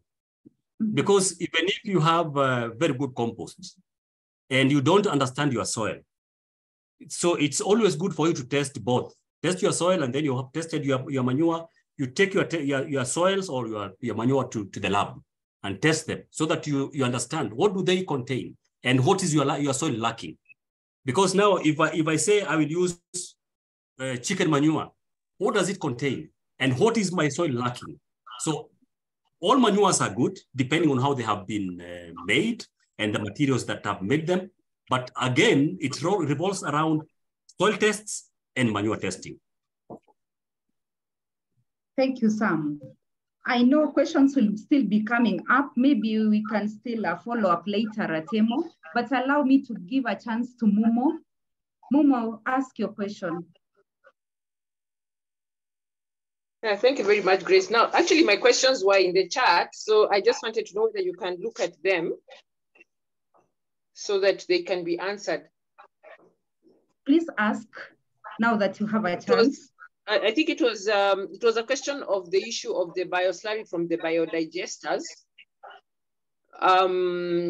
Because sometimes we put both animal and human waste so that it can go to the bioslurry. So I didn't hear anything about any discussions about bioslurry and what the components are.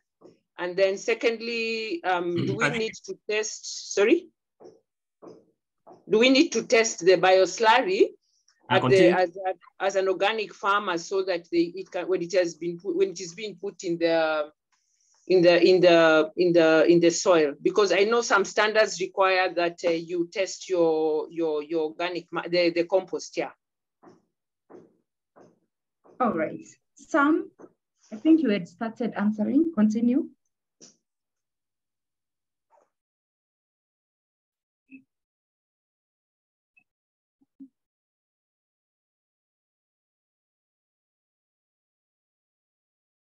Sam, are you in? Or Esther, can you answer the bioslurry question?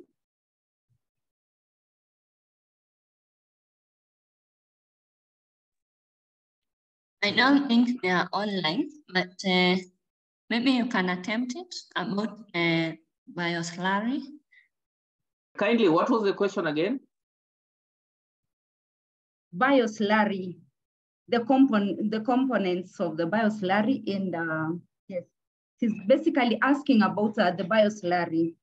Yes, it's okay to use bioslurry when you are composting as part of green materials because it contains high levels of nitrogen. Would be good instead if you do not have the green leaves, you can combine the bioslurry with the rough or coarse materials in your compost, and then of course have some soil. Thank you, Ferdinand. Actually, I know it's sorry, Grace, yes. I think there's something that's not clear. Yes. What I wanted to know is it's already digested in the biodigester, in the biogas, so you have to put it again in the compost again. I thought we are allowed to put it directly on the farms and then now you can continue on with that, because that's what I wanted to know. Because of the testing, do we need to test bioslurry? Because some standards require, like Global Gap and Global Gap, they require that to test your organic matter.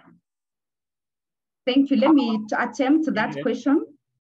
The first part of your question is bioslurry can be used, especially for fodder. It can be used for fodder, but I want you to note that even though it it has started the process. The fermentation process just started in the biodigester, but it is not fully composed. So that is why we put it as component in our compost, but at the same time, it can be used. But again, look at the pathogens. Are we sure that we've killed all the pathogens in the process of digesting? Because during that time, we were only interested with the gas. So did the temperatures reach the required levels to kill all the pathogens? That is really the importance of using, of continuing the process of composting. But I know it is allowed to be used in fodder.